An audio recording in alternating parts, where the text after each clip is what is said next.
Hey everyone, welcome back to third part of this drama. तो इस episode की starting में हम लोग देखते हैं कि तियान यहाँ पर जी को वहाँ से बाहर लेकर के जाता है। अब वो फ़िलहाल उसका हेल्प करने के बदले उसे थैंक्स बोलना चाहती थी, लेकिन तभी वो उसे परेशान करने लगते। तुम्हारी एक्टिंग तो कुछ ज़्यादा ही बुरी थी। जी ऐसे वे सोचती है वो फेमस एक्ट्रेस है और वो ऐसा कर रहा है। वो उसे कहती है 1 साल के अंदर उसने अपना मैनेजर बदल लिया है तो वो उसे बेस्ट एक्ट्रेस बन करके दिखाने वाली है। तियान को उसकी बातों का भरोसा नहीं था। यहाँ पर वो उसे चलने के लिए कहता है, लेकिन तभी उसके हाथ लग जाती है जी की पर्सनल डायरी। शुरुआत में तो जी एक्चुअल में उसे वो डायरी नहीं पढ़ने देना चाहती थी, क्योंकि उसने उसमें लिख करके रखा था ना कि वो तियान से एक्चुअल में प्यार करती है, इसी वजह से। लेकिन तिहान के पावर के आगे भला वो कहाँ ही जीत पाने वाली थी। और फिर वो उसे लास्टली वो डायरी पढ़ने के लिए दे देती है। एक साइड तिहान बैठ कर के वो डायरी पढ़ रहा था और दूसरी साइड जी को उसके मैनेजर का कॉल आता है, तो वो साइड में जा कर के बात करने लगती है। वो एक्चुअल में यहाँ पर उसे कहती है कि कल फिर से वो एक प्रेस कॉन्फ्रेंस करने वाला है, जहाँ पर कि मुझे लगता है कि वो तुम्हें एक्सपोज करने का कोशिश करेगा और तुम्हें यहाँ पर कैसे ना कैसे करके उसे ऐसा करने से रोकना होगा। जी कहती है मेरे पास उसके कुछ वीडियोज़ हैं और उसमें उसने थोड़ी बहुत चीज़ें कन्फेस की हुई हैं। उसकी मैनेजर उससे वो वीडियोज़ मांगती है और कहती है कि ठीक है, वो वीडियोज़ तुम मुझे दे दो, मैं कल होने से पहले इसे इंटरनेट पर डलवा देती हूँ।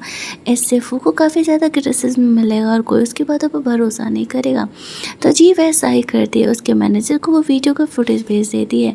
इसके बाद जब वो कमरे में अंदर जाती है तो वहाँ पर ध्यान उसका इंतज़ार कर रहा था। दूसरी साइड यहाँ पर वो सोच रहा होता है कि कल कैसे करके जी को प्रेस कॉन्फ्रेंस में नीचे दिखाना है, लेकिन तभी वहाँ पर एनी कहती है कि एक्चुअल में उसके ये वीडियोस इंटरनेट पर वायरल हो रहे हैं। जी ने पहले ही उसके ये कन्फेसिंग वाले वीडियोस इंटरनेट पर डाल दिए हैं, जिस वजह से कि फू को काफ़ी क्रिटिसिज्म झेलना पड़ रहा है। वो मिमी के साथ मैरिड था, रिलेशनशिप में था और वो उसके साथ साथ किसी और गर्ल के साथ भी फ्लर्ट कर रहा था, धोखा दे रहा था। तो सब उसे काफ़ी ज़्यादा इंटरनेट पर गरिया रहे होते हैं।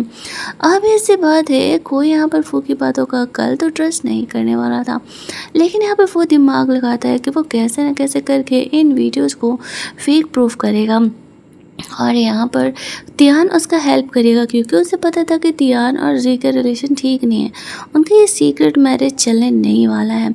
इसी वजह से वो यहाँ पर तियान के इस बात का फ़ायदा उठाने का कोशिश करता है कि तियान तो कल जी का हेल्प करने के लिए किसी हालत में आने नहीं वाला है, और आएगा भी तो वो ये एक्सेप्ट नहीं कर सकता है कि वो और जी एक्चुअल में मैरिड रिलेशनशिप में है, क्योंकि दोनों का सीक्रेट मैरिज था। अब यहाँ पर वो प्लान बनाता है कि उसे कैसे न कैसे करके बस कल ये प्रूफ कर देना है कि जी ने उस पर लाइनबाजी की थी, अगर की भी थी तो, और ये वीडियोस फेक है। अब उसके पास यही एक लास्ट ऑप्शन बचता है और एनी यहाँ पर एक हैकर के थ्रू उसके डेस्कटॉप पे भी सारे वीडियोस चेंज कराने का डिसाइड कर लेती है। दूसरी साइड तियान जी से कहता है कि क्या वो अभी उससे प्यार करती है। उसे नहीं पता था कि जी एक्चुअल में उससे प्यार करती है। उसे लगा था कि शायद उसे उसके पैसे से प्यार है। अब तक जितने भी लड़के उसने उसे देखी है ऐसी ही हैं, और ऊपर से ग्रैंडफादर की वजह से उसने उससे शादी की थी। अब जी की बॉडी में एक्चुअल में जी नहीं थी, इसी वजह से उसे कह देती है कि नहीं, वो अब उससे प्यार नहीं करती है। तियान से उसने इतने सालों से प्यार करके देख लिया और उसने उसे कभी भी लव बैक नहीं किया। इसी वजह से उसके मन में जो भी उसके लिए फीलिंग थी वो ख़त्म हो चुकी है। तियान कहता है ठीक है, मैं तुम्हें फिर से अलाउ करता हूँ कि तुम मुझसे प्यार करो। अब जी सोचती है कि ये लड़का सच में पागल है। तियान कहता है कि मैं भी तुम्हें इन दिनों अट्रैक्ट हो चुका हूँ। एक्चुअली में मुझे ऐसा लगता था कि तुम हमारी शादी सिर्फ ग्रैंडफादर के कहने पर हुई है, तो तुम सिर्फ मैं सिर्फ पैसे की वजह से इस तरीके से ग्रैंडफादर का इस्तेमाल कर रही हो। लेकिन जब मुझे पता चला कि नहीं, तुम एक्चुअल में डिफरेंट हो, तो फिर मैं तुमसे अट्रैक्ट होने लगा। यहाँ पर वैसे तो जी तियान से कल जो प्रेस कॉन्फ्रेंस में होने वाला है उसके लिए तियान का हेल्प लेना चाहती थी, लेकिन तभी यहाँ पर तियान को कॉल आता है फॉरेन में जो उसकी कंपनी के ब्रांचेस थी उसमें कुछ इश्यूज होने वाले हैं। तो यहाँ पर तियान को मजबूरन कल बिजनेस ट्रिप पर निकलना पड़ेगा। तो इसी वजह से जी तियान को नहीं बताती है कि कल कोई प्रेस कॉन्फ्रेंस करने वाला है। वो यहाँ पर एक्चुअल में उसे कुछ बताने के लिए आई थी। तियान उससे पूछता भी है कि क्या हुआ, तुम यहाँ पर कुछ बताने के लिए आई थी। तो जी जी कह देती है नहीं कुछ नहीं। एक्चुअली में वो फू से बदला लेने का नया प्लान बना रही है, बस उसी बारे में सोच रही थी। कोई नहीं, तुम जाओ अपना ऑफिस संभालो, मैं इधर हैंडल आउट कर लूँगी। तियान कहता है ठीक है, वो कल शाम तक नहीं तो परसों तो कन्फर्म ही आ जाएगा। इसके बाद जी मैनेजर से मिलने के लिए जाती है। मैनेजर से कहती है कि मुझे लगता है हमें तियान का हेल्प लेना चाहिए। जी कहती है नहीं यार, मैं इतनी भी सेल्फिश नहीं हो सकती हूँ, वो अपने काम से जा रहा है, मैं ऐसे उसे नहीं रोक सकती। वो दोनों यहाँ पर डिसाइड करते हैं कि एक्चुअल में वही दोनों मिल करके कल की बातें संभालेंगे। अब धीरे धीरे जी की बातों से मैनेजर को भरोसा होने लगता है कि जो उसने कहा था कि एक्चुअल में उसके अंदर मिमी का सोल है, शायद वो सही कह रही थी। दूसरे दिन हम लोग देखते हैं कि तियान बिजनेस ट्रिप से लौट रहा होता है। उसका नंबर ऑफ था, तब वो अपने सेक्रेटरी का फ़ोन लेकर के इंटरनेट पर कुछ सर्च करने का कोशिश कर रहा था।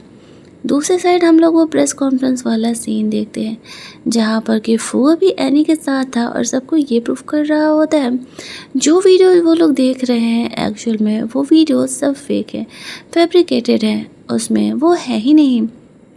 तब लेकिन वहाँ पर जी आती है अपने मैनेजर्स के साथ और वो कहती है मैं यहाँ पर सामने वेरीफाई करने के लिए आई हूँ कि किस तरीके से तुमने मिमी के साथ रिलेशनशिप में रहने के बाद मेरे साथ फ्रॉड किया है, मेरे साथ फ्लर्ट किया है। और यहाँ पर जी कहता है तुम्हारे पास इस चीज़ की प्रूफ है। यहाँ पर जी कहती है कि हाँ मेरे डेस्कटॉप में ओरिजिनल वीडियोस हैं, लेकिन तभी वो के थॉट सुनती है कि उसने तो एक हैकर से उस वीडियोस को चेंज करा दिया है। अब जी यहाँ पर उसी के टॉपिक को उसी की तरफ मोड़ देती है। वो उसे कहती है इस हैकर का नाम तो सुना ही होगा ना, आने से पहले मैंने पुलिस में कंप्लेन कर दिया है, उस हैकर को तुरंत ही पकड़ लिया जाएगा और वह यहाँ पर सारी सच्चाई बता देगा कि क्या रियलिटी है और क्या झूठ। अब यहाँ पर फू को ये लगने लगता है कि ये हैकर वाला बात तो सिर्फ उसे और एनी को पता था। क्या एनी उसे धोखा दे रही है? ये सीक्रेट बाहर गया कैसे? जी यही तो चाहती थी कि उसका सेल्फ कॉन्फिडेंस डाउन हो और वो इस सिचुएशन का फ़ायदा उठा सके। यहाँ पर हम लोग देखते हैं कि जब वो फंसता हुआ नज़र आ रहा था तो वहाँ पे जी के रिश्तों को उछालने लगता है। वो कहता है कि जी मैरिड है और वो खुद मैरिड होने के बाद उसके साथ फ्लर्ट करने के लिए आई थी और जो दुनिया के सारे लड़के गलती करते हैं उससे बस वही एक गलती हो गई कि मम्मी के साथ शादी में रहने के बाद भी उसने यहाँ पर उसे धोखा दे दिया। इस चीज़ के लिए वो सबसे माफ़ी मांगती है। अब सब चीज़ें पूछने लगते हैं कि तुम्हारा असली हस्बैंड कौन है। अगर ये बात झूठ है तुम फू के साथ फ्लर्ट करने के लिए नहीं गई थी तो इस बात को प्रूफ करो। अब जी तियान के साथ हिडन रिलेशनशिप में थी, इसी वजह से वो इस चीज़ को तो प्रूफ कर नहीं सकती थी। इसी चीज़ का तो फ़ायदा फू उठाना वाला था। लेकिन तभी यहाँ पर जी को प्रोटेक्ट करने के लिए तियान वहाँ मीटिंग में आ जाता है। अब जी उसे पूछती है कि वो यहाँ क्या कर रहा है, उसकी तो इतनी इम्पोर्टेंट मीटिंग थी ना।